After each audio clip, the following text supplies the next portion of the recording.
ತುಂಬ ಜನ ಹೇಳ್ತಾ ಇದ್ರು ಅಂಡರ್ಗ್ರೌಂಡಲ್ಲಿ ಬಂದ್ಬಿಟ್ಟು ಟೀ ಬಿಚ್ಕೊಬಿಡುತ್ತೆ, ಈ ಜಾಗದಲ್ಲಿ ಬಂದ್ಬಿಟ್ಟು ಈ ನಾವು ಈಟ್ ಮಾಡಿ ಹಾಕಿರೋದನ್ನು ಬಿಚ್ಕೊಬಿಡುತ್ತೆ ಅಂತ. ಆದರೆ ಒಂದು ಓಪನ್ ಚಾಲೆಂಜ್ ಏನಪ್ಪ ಅಂತ ಹೇಳಿದ್ರೆ, ನೀವು ನಮ್ಮ ಆಫೀಸಿಗೆ ಬಂದರೆ ಈ ನಾವು ಬಿಸಿ ಮಾಡಿ ಹಾಕಿದ್ದೀವಲ್ಲ, ಇದನ್ನು ನೀವು ಕೈಯಲ್ಲಿ ಬಿಚ್ಚಿದ್ರೆ ಒಂದು ರೋಲು ಫ್ರೀಯಾಗಿ ಕೊಡ್ತೀವಿ ನಿಮಗೆ. ಓಕೆನಾ? ಈ ಒಂದು ನಾವು ಏನು ಹಾಕಿದ್ದೀವಿ. ನಮಸ್ತೆ, ನಮ್ಮ ಕರ್ನಾಟಕ ರೈತರಿಗೆಲ್ಲ ಶ್ರೀ ನಾರಾಯಣಿ ಇರಿಗೇಷನ್ ಕಂಪನಿಯಿಂದ ಒಂದು ವಿಡಿಯೋ ಮಾಡಿಕೊಡ್ತಾ ಇದ್ದೀವಿ. ಇದು ಏನು ವಿಡಿಯೋ ಅಂತ ಹೇಳಿದ್ರೆ, ನಮ್ಮ ತುಂಬ ಜನ ರೈತರು ಭೂಮಿ ಒಳಗೆ ಅಂಡರ್ಗ್ರೌಂಡ್ ಪೈಪು ಏನಿದೆ ಅದು ಬಂದ್ಬಿಟ್ಟು ಬಿಸಿ ಮಾಡಿ ಹಾಕಿದಾಗ ಅದಾದಮೇಲೆ ಬಂದ್ಬಿಟ್ಟು ಇದು ಬಿಚ್ಕೊಂಡ್ಬಿಡುತ್ತೆ ಅಂತ ಒಂದು ಹಾಗೆ ಹೇಳ್ತಾ ಇದ್ರು. ತುಂಬ ಜನ ಕಮೆಂಟ್ಸು ಮಾಡಿದರು, ಪ್ಲಸ್ ಫೋನಲ್ಲೂ ತುಂಬ ಜನ ಕೇಳಿದರು. ನಾನು ನಿಮಗೆ ಓಪನ್ ಆಗಿ ಒಂದು ಚಾಲೆಂಜ್ ಏನಪ್ಪ ಅಂತ ಹೇಳೋದಂದರೆ, ಈಗ ನೀವು ಕಸ್ಟಮರು ನೀವು ನಮ್ಮ ಆಫೀಸಿಗೆ ಬಂದರೆ ಈ ನಾವು ಏನು ಗಮ್ ಹಾಕಿ ಕೂರಿಸಿದ್ದೀವಲ್ಲ, ಇದನ್ನು ನೀವು ಕೈಯಲ್ಲಿ ಬಿಚ್ಚಿದರೆ ಒಂದು ರೋಲು ನಿಮಗೆ ಫ್ರೀಯಾಗಿ ಕೊಟ್ಬಿಡ್ತೀನಿ.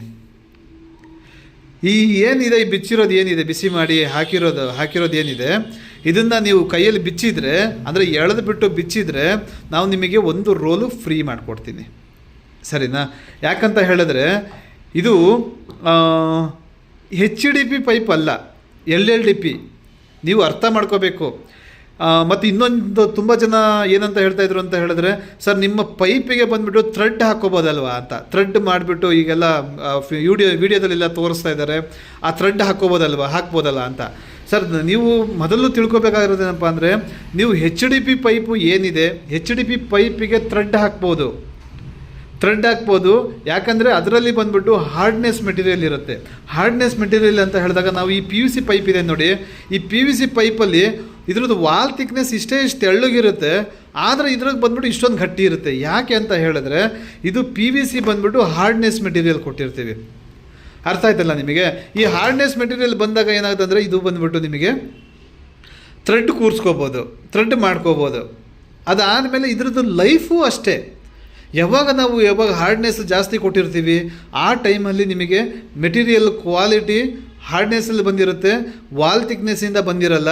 ಹಾಗಾಗಿ ಇದ್ರದ್ದು ಲೈಫು ತುಂಬ ಕಡಿಮೆ ಬರುತ್ತೆ. ಅದೇ ನೀವು HDP ಮೆಟೀರಿಯಲ್ ಏನಾಗಿರುತ್ತೆ ಅಂತ ಹೇಳಿದ್ರೆ, ಅದರಲ್ಲೂ ಸಮೇತ ನಿಮಗೆ ಹಾರ್ಡ್ನೆಸ್ ಮೆಟೀರಿಯಲ್ ಇರುತ್ತೆ, ಅದರದ್ದು ಲೈಫು ಬಂದ್ಬಿಟ್ಟು ಒಂದಿಷ್ಟು ವರ್ಷ ಅಂತ ಇರುತ್ತೆ.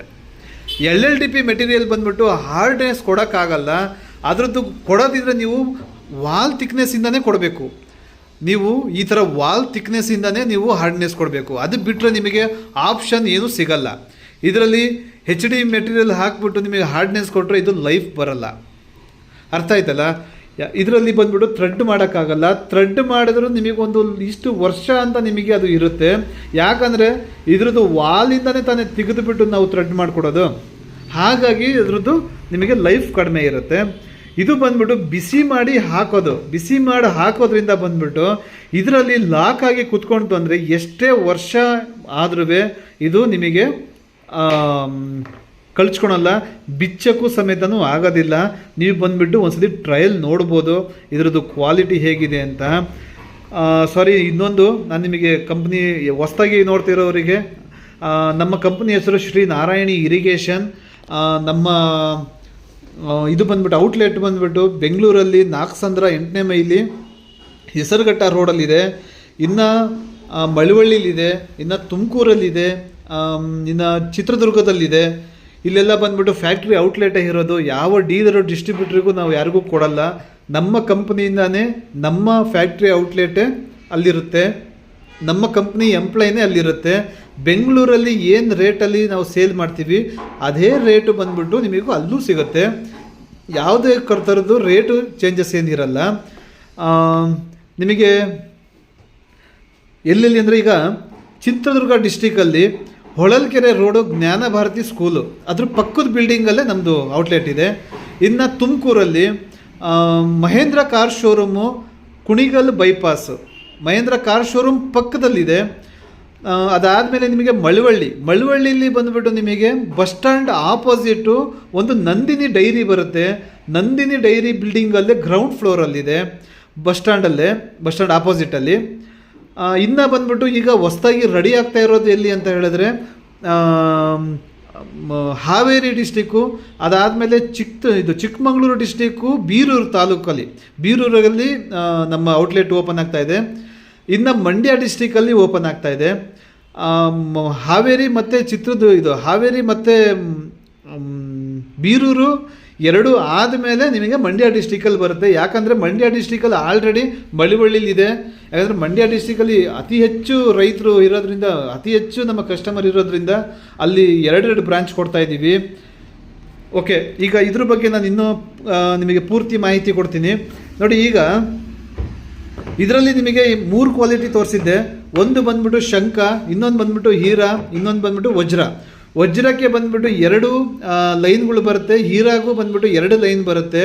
ಇದ್ರದ್ದು ವಾಲ್ ಥಿಕ್ನೆಸ್ಸು ಈಗ ನಿಮಗೆ ಹೀರಾ ಏನು ತೋರಿಸ್ತಾ ಇದ್ದೀನಿ, ಇದು ಬಂದ್ಬಿಟ್ಟು 2.2 mm, 2.3 mm.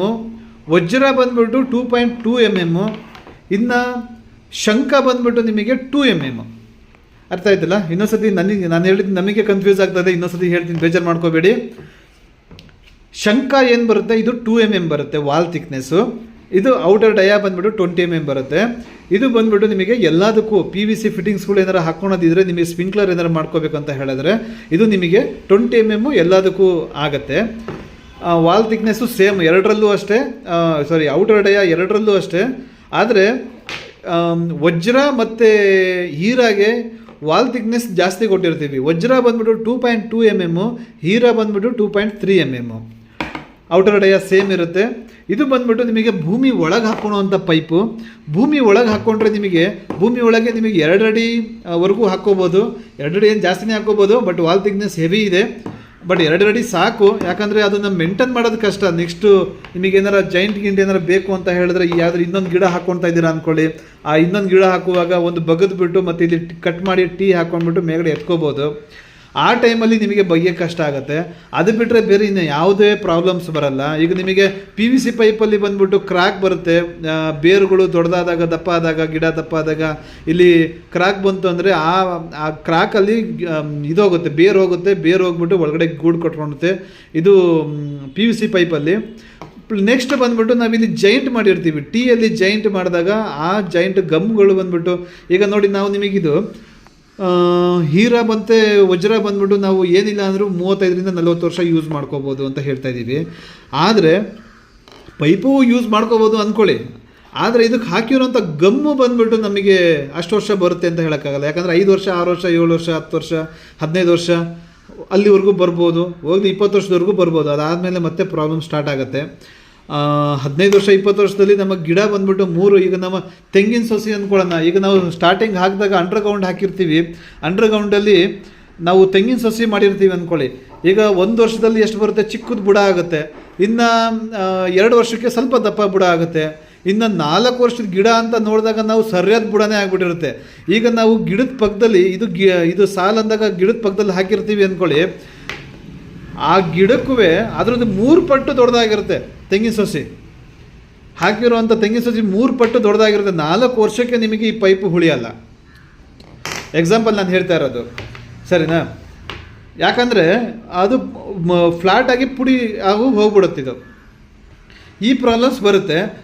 ಇನ್ನು ಸ್ವಲ್ಪ ದೂರದಲ್ಲಿ ಹಾಕ್ಕೊಂಡಾಗ ನಮಗೆ PVC ಪೈಪು ಯೂಸ್ ಆಗುತ್ತೆ. ಯಾಕಂದರೆ ಬೇರು ಹತ್ತಿರ ಬರಲ್ಲ, ದೂರ ಇರುತ್ತೆ. ಆ ಟೈಮಲ್ಲಿ ನಾವು ಸ್ವಲ್ಪ ಆದಷ್ಟು ಗಿಡ ಇಲ್ಲಿದೆ ಅಂತ ಹೇಳಿದಾಗ 1 ಅಡಿ ದೂರನೇ ನೀವು PVC ಪೈಪು ಮಾಡ್ಕೊಂಡಿದ್ರೆ PVC ಪೈಪ್ ಮಾಡ್ಕೊಳ್ಳಿ, ದೂರದಲ್ಲಿ ಹಾಕ್ಕೊಳ್ಳಿ, ಸ್ವಲ್ಪ ಲೈಫ್ ಬರುತ್ತೆ. ಇನ್ನು ಇದು ಬಂದ್ಬಿಟ್ಟು ನಿಮಗೆ ಏನಾಗುತ್ತೆ ಅಂದರೆ, ಇದು ಬಂದ್ಬಿಟ್ಟು ನಿಮಗೆ ವಾಲ್ ಥಿಕ್ನೆಸ್ಸು ಹೆವಿ ಇರೋದ್ರಿಂದ ಭೂಮಿ ಒಳಗೆ ಹಾಕಿದಾಗ ಏನಂದರೆ ಮತ್ತೆ ಹಾರ್ಡ್ನೆಸ್ ಬರುತ್ತೆ. ನಿಮಗೆ ಬುಡ ಆದಂಗೆ ಇದು ಜರುಗ್ಕೊಂಡು ಹೋಗ್ತಾ ಇರುತ್ತೆ ಹೊರತು ನಿಮಗೆ ಯಾವುದೇ ಕಾರಣಕ್ಕೂ ಇದು ಇಚ್ಚಿಕೊಂಡು ಹೋಗೋದು, ಇದು ಮಾಡೋದು ಆಗಲ್ಲ. ಆ ಥರ ಇದು ನಿಮಗೆ ಮೆಟೀರಿಯಲ್ ಬರುತ್ತೆ. ಇನ್ನು ಟೀ ವಿಷಯದಲ್ಲಿ ತುಂಬ ಕಂಪ್ಲೇಂಟ್ಸ್ ಇತ್ತು. ಅದನ್ನೇ ನಾನು ಇವಾಗ ಸಾಲ್ವ್ ಮಾಡೋಕ್ಕೆ, ಪ್ರಾಬ್ಲಮ್ಸ್ ಕ್ಲಿಯರ್ ಮಾಡೋಕ್ಕೆ ಬಂದಿರೋದು. ಈ ಟೀ ಇದೆಯಲ್ಲ, ಈ ವಾಲ್ ಥಿಕ್ನೆಸ್ ಏನಿದೆ, ಈ ಪೈಪಿಂದು ವಾಲ್ ಥಿಕ್ನೆಸ್ ಏನಿದೆ, ಅದೇ ವಾಲ್ ಥಿಕ್ನೆಸ್ಸಲ್ಲಿ ಟೀ ಇದೆ, ಸರಿನಾ?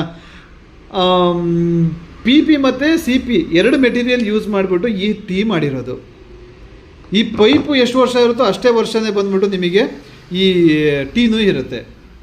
ಆಮೇಲೆ ಎಲ್ಲ ರೈತರಿಗೂ ಒಂದು ಏನಪ್ಪ ಅಂದರೆ ನೋಡಿ, ಈ ಪೈಪ್ ಇದೆಯಲ್ಲ, ಸಾರಿ ಈ ಕ್ಯಾಪ್ ಇದೆಯಲ್ಲ, ಈ ಕ್ಯಾಪ್ಗಿಂತ ಹಾಕೋದಕ್ಕಿಂತ ಸ್ವಲ್ಪ ವಾಲ್ ಥಿಕ್ನೆಸ್ ಜಾಸ್ತಿ, ಅಂದರೆ ಸ್ಕಿನ್ನು ಜಾಸ್ತಿ ಇರುತ್ತೆ ನಮ್ಮ ಪೈಪಲ್ಲಿ. ಏನಕ್ಕಂದರೆ ಸ್ವಲ್ಪ ಸ್ಕಿನ್ ಔಟ್ ಮಾಡ್ಕೊಳ್ಳಿ. ಈ ಪೈಪ್ ಸ್ಕಿನ್ ಔಟ್ ಮಾಡ್ಕೊಂಡ್ಬಿಟ್ಟು ಇದನ್ನು ಕ್ಯಾಪ್ ಹಾಕ್ಕೊಂಡ್ರೆ ಮತ್ತೆ ಇದು ಯಾವುದೇ ಕಾರಣಕ್ಕೂ ಹೊರಗಡೆ ಬರಲ್ಲ. ಇದಕ್ಕೆ ಗಮ್ ಹಾಕೋವಂಥದ್ದು ಏನಿರಲ್ಲ, ಜಸ್ಟ್ ಸ್ಕಿನ್ ಔಟ್ ಮಾಡ್ಕೊಳ್ಳಿ. ಸ್ಕಿನ್ ಔಟ್ ಮಾಡಿಕೊಂಡ್ರೆ ನಿಮಗೆ ಕ್ಲೀನಾಗಿ ಕ್ಯಾಪ್ ಕೂತ್ಕೊಳುತ್ತೆ. ಇದನ್ನು ಸ್ವಲ್ಪ ಜೋರಾಗಿ ತಳ್ಳಿ ಹಾಕಿರೋದ್ರಿಂದ ಬಂದ್ಬಿಟ್ಟು ನಿಮಗೆ ಇದು ಮಾಡಿದ್ದೀನಿ, ಬಟ್ ಅದನ್ನು ಫಸ್ಟಿಗೆ ತೋರಿಸ್ಬೇಕಿತ್ತು. ಇನ್ನು ಲಾಸ್ಟಲ್ಲಿ ಬಂದ್ಬಿಟ್ಟು ನೋಡಿ, ಎಲ್ಬೋ ಹಾಕೊಂಡ್ಬಿಟ್ಟು ಮೇಲ್ಗಡೆ ಕ್ಯಾಪ್ ಹಾಕ್ಕೊಂಬಿಡಿ. ಈಗ ನಾನು ನಿಮಗೆ ಇದು ಟೀಗೂ ತೋರಿಸಿದ್ದೀನಿ, ಟೀಯಿಂದ ಬಂದ್ಬಿಟ್ಟು ಮೇಲ್ಗಡೆ ಎತ್ಕೊಂಡಿದ್ದೀವಿ. ಸೇಮು ಈ ಪೈಪು ಬಂದ್ಬಿಟ್ಟು ಇಲ್ಲಿಗೆ ಹಾಕ್ಕೊಳ್ಳಿ. ಲಾಸ್ಟಲ್ಲಿ ಲೆಂಡಲ್ಲಿ ಹಾಕ್ಕೊಂಡಾಗ ಏನಾಯ್ತಂದರೆ ನಿಮಗೆ ಮೇಲ್ಗಡೆ ಕ್ಲೋಸ್ ಆಗಿಬಿಡುತ್ತೆ ಔಟರು. ಇಲ್ಲ ಅಂತ ಹೇಳಿದ್ರೆ ನಿಮಗೆ ಲಾಸ್ಟಿಗೆ ಏನಾರು ಬೇಕಾಗುತ್ತೆ ನಮಗೆ ಅಂತ ಹೇಳಿದಾಗ ಈ ಥರದ್ದು ವಾಲ್ ಟ್ಯಾಪ್ ಹಾಕ್ಕೊಳ್ಳಿ, ಸರಿನಾ. ಇದರಲ್ಲಿ ಆಪ್ಷನ್ ಸಿಗುತ್ತೆ ನಿಮಗೆ.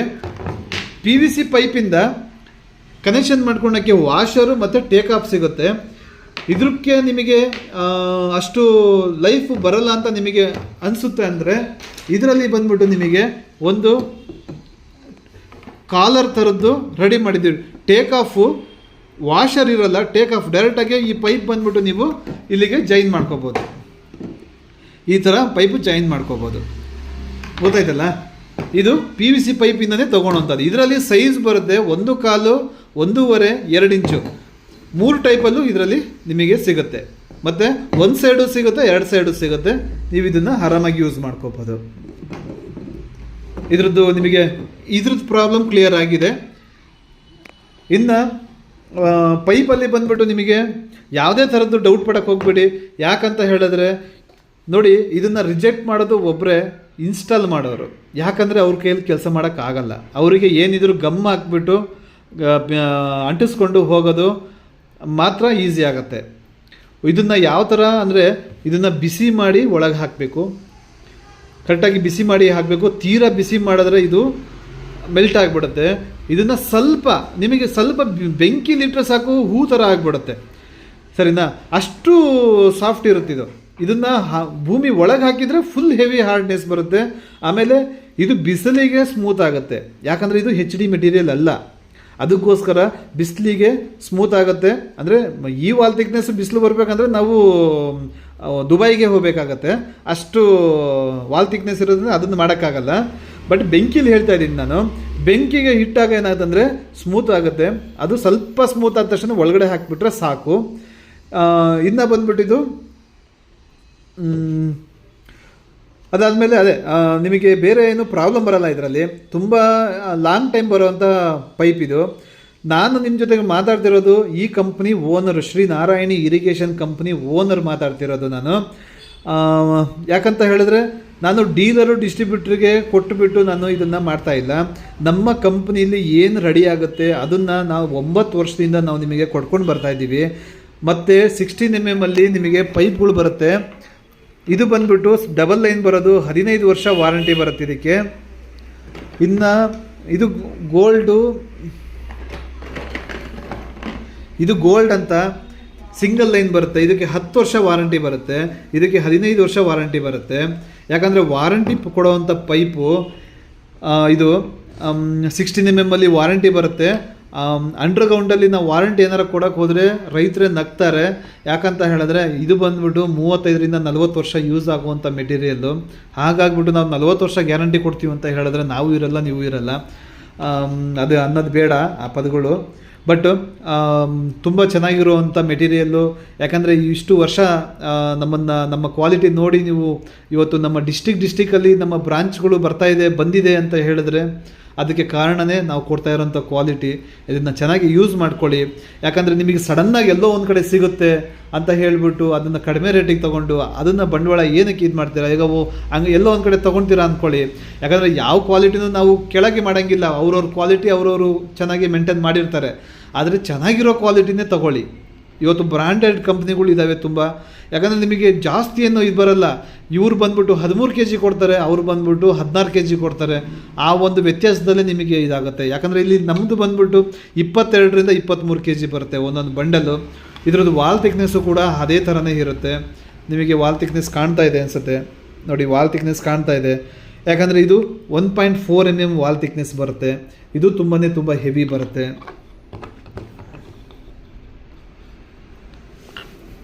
ಇದು ನಿಮಗೆ ನಿಮಗೆ ಕಾಣಲ್ಲ, ಬಟ್ ತುಂಬ ಹೆವಿ ಬರುತ್ತಿದ್ದು ನೋಡಿ. ಈ ಹೆವಿ ಬರುತ್ತೆ, ಕಾಣ್ತಾ ಇದೆಯಲ್ಲ, ಇದ್ರದ್ದು ವಾಲ್ ಥಿಕ್ನೆಸ್ ನಿಮಗೆ ಕಾಣ್ತಾ ಇದೆ ಅನಿಸುತ್ತೆ. ಇಷ್ಟು ಹೆವಿ ಬರುತ್ತೆ. ಹಾಗಾಗಿ ಈ ಹೆವಿ ಮೆಟೀರಿಯಲ್ಲು ತುಂಬ ನಿಮಗೆ ಲಾಂಗ್ ಲೈಫ್ ಬರುತ್ತೆ. 15 ವರ್ಷ ವಾರಂಟಿ ಬರುವಂಥ ಪೈಪು, ಇದು 10 ವರ್ಷ ವಾರಂಟಿ ಬರುವಂಥ ಪೈಪು. ಇದು ಬಂದ್ಬಿಟ್ಟು ನಿಮಗೆ 35ರಿಂದ 40 ವರ್ಷ ಬರುವಂಥ ಪೈಪು. ಇದು ನಿಮಗೆ ವಜ್ರ ಅಂತ ಕರಿತೀವಿ, ನಮ್ಮಲ್ಲಿ ಹೀರಾ ಅಂತ ಕರಿತೀವಿ. ಡಬಲ್ ಲೈನ್ ಬರುತ್ತೆ. ಇನ್ನು ಶಂಖ ಅಂತ ಇದೆ. ಈ ಶಂಖ ಬಂದ್ಬಿಟ್ಟು ನಿಮಗೆ ಏನಿಲ್ಲ ಅಂದರೆ 25ರಿಂದ 30 ವರ್ಷ ಯೂಸ್ ಆಗುತ್ತೆ. ಇದ್ರದ್ದು ವಾಲ್ ಥಿಕ್ನೆಸ್ 2 mm ಬರುತ್ತೆ. ಓಕೆನಾ. ನಮ್ಮ ಬ್ರಾಂಚಸ್ಗಳು ಎಲ್ಲ ಕಡೆಯೂ ಬ್ರಾಂಚಸ್ಗಳು ಬರ್ತಾಯಿದೆ. ಈಗ ಬಂದಿರೋಂಥ ಬ್ರಾಂಚಸ್ಗಳು ಬೆಂಗಳೂರು, ಮಳವಳ್ಳಿ, ತುಮಕೂರು, ಇನ್ನು ಚಿತ್ರದುರ್ಗ, ಇಷ್ಟು ಜಾಗದಲ್ಲಿ ನಮ್ಮ ಬ್ರಾಂಚಸ್ ಇದೆ. ಅಲ್ಲಿ ವಿಸಿಟ್ ಕೊಡಿ, ಮೆಟೀರಿಯಲ್ ಸಿಗುತ್ತೆ. ಪ್ರೈಸಲ್ಲಿ ಯಾವ ಥರದ್ದು ಚೇಂಜಸ್ ಇರಲ್ಲ. ಅಲ್ಲೂ ನಮ್ಮ ಎಂಪ್ಲಾಯಿನೇ ಅಲ್ಲಿ ಕೂರಿಸಿದ್ದೀವಿ ನಾವು. ನಿಮಗೆ ಇಲ್ಲಿಂದ ಅಲ್ಲಿ ರೇಟ್ ಜಾಸ್ತಿ ಆಗುತ್ತೆ ಅನ್ನೋಕ್ಕೆ ನಾವು ಡೀಲರ್ ಡಿಸ್ಟ್ರಿಬ್ಯೂಟ್ರ್ ಯಾರಿಗೂ ಕೊಡಲ್ಲ. ಇದನ್ನು ತುಂಬ ಚೆನ್ನಾಗಿ ಯೂಸ್ ಮಾಡ್ಕೊಳ್ಳಿ. ಯಾಕಂದರೆ ಇವತ್ತು ಒಂದು ಲೇಬರಿಗೆ ನಾವು ನೋಡಿ, ಒಂದು ಪೈಪನ್ನು ಎತ್ತದು ಸುತ್ತದು ಇದು ಮಾಡ್ತೀವಿ ಅಂತ ಹೇಳಿದಾಗ ಒಬ್ಬರು ಲೇಬರಿಗೆ 700 ರೂಪಾಯಿ ಇದೆ. ಈಗ ದೊಡ್ಡ ದೊಡ್ಡ ರೈತರಿಗೆ ಏನಾಗುತ್ತೆ ಅಂದರೆ ಅದು 700 ರೂಪಾಯಿ ಕೊಟ್ಟು ಮಾಡಿಸ್ತಾರೆ ಅಂದ್ಕೊಳ್ಳಿ. ಆದರೆ ಅದನ್ನು ಎತ್ತೋದಕ್ಕೆ ಒಂದು 4 ದಿನ ತೊಗೊಳ್ತಾರೆ, ಇನ್ನು ಬಿಡೋದಕ್ಕೆ 4 ದಿನ ತೊಗೊಳ್ತಾರೆ. ಹಾಗೆ ಒಂದು ವರ್ಷದಲ್ಲಿ ನಾವು ಒಂದು 3ರಿಂದ 4 ಟೈಮ್ ಅಂತೂ ನಾವು ರೋಟ್ರಿ ಹೊಡಿಸ್ತೀವಿ. ಅದರದ್ದು ಅಮೌಂಟ್ ಒಂದು ಲೆಕ್ಕ ಹಾಕಿದಾಗ 10 ವರ್ಷದ ಲೆಕ್ಕ ಹಾಕಿದಾಗ ನಮಗೆ ಏನಿಲ್ಲ ಅಂದರೆ 1.5ರಿಂದ 2 ಲಕ್ಷ ಹೋಗಿರುತ್ತೆ. ನೀವು ಹಾಗೆ ಯೋಚನೆ ಮಾಡಿ, ಕ್ಯಾಲ್ಕುಲೇಟರ್ ತಗೊಂಡು ನೀವು ಮಾಡಿ, ನಮ್ಮದು ಒಂದು ವರ್ಷಕ್ಕೆ ಎಷ್ಟು ಖರ್ಚು ಬರ್ತಾ ಇದೆ ಅನ್ನೋದು ಒಂದು ಯೋಚನೆ ಮಾಡಿ ಲೆಕ್ಕ ಹಾಕಿ, ಅದಾದಮೇಲೆ ನಮಗೆ ಫೋನ್ ಮಾಡಿ. ಆಮೇಲೆ ನಿಮಗೆ ಗಿಡಗಳು ನಮ್ದು ಇಷ್ಟಿದೆ ಅಂತ ನಿಮಗೆ ಲೆಕ್ಕ ಮಾಡೋಕ್ಕೆ ಬರೋಲ್ಲ ಅಂತ ತಲೆ ಕೆಡಿಸ್ಕೋಬೇಡಿ. ಡಿಸ್ಪ್ಲೇಲಿ ಬರ್ತಾ ಇರೋ ನಂಬರಿಗೆ ನೀವು ಫೋನ್ ಮಾಡಿ, ನಾವು ನಿಮಗೆ ಕೊಟೇಶನ್ ಕೊಡ್ತೀವಿ. ಕೊಟೇಶನ್ ಕೊಟ್ಟ ಮೇಲೆ ನಾವು ನಿಮಗೆ ಫೋನ್ ಮಾಡಿ ಹಿಂಸೆ ಮಾಡ್ತೀವಿ ಅಂತ ತಿಳ್ಕೊಬೇಡಿ. ನೀವು ಕೊಟೇಶನ್ ಕೊಟ್ಟ ಮೇಲೆ ಒಂದು ಸತಿನೂ ನಾವು ನಿಮಗೆ ಫೋನ್ ಮಾಡಲ್ಲ. ನಮ್ಮ ಕ್ವಾಲಿಟಿ ನೋಡ್ಕೊಂಡು ನೀವೇ ಫೋನ್ ಮಾಡಬೇಕು ಹೊರತು ನಾವು ಮಾಡೋಕ್ಕಾಗಲ್ಲ. ಯಾಕಂತ ಹೇಳಿದ್ರೆ ಫೋರ್ಸ್ ಮಾಡಿ ನಾವು ನಿಮಗೆ ಮೆಟೀರಿಯಲ್ ಕೊಡುವಂಥ ಕಂಪ್ನಿ ಅಲ್ಲ ಇದು. ಇದು ಶ್ರೀ ನಾರಾಯಣಿ ಇರಿಗೇಷನ್ ಕಂಪ್ನಿ. ನಂಬಿಕೆಯಿಂದನೇ ಇವತ್ತು ನಾವು ನಿಮ್ಮ ಡಿಸ್ಟಿಕ್ಕಿಗೆ ಬಂದಿರೋದು. ನಮಸ್ತೆ.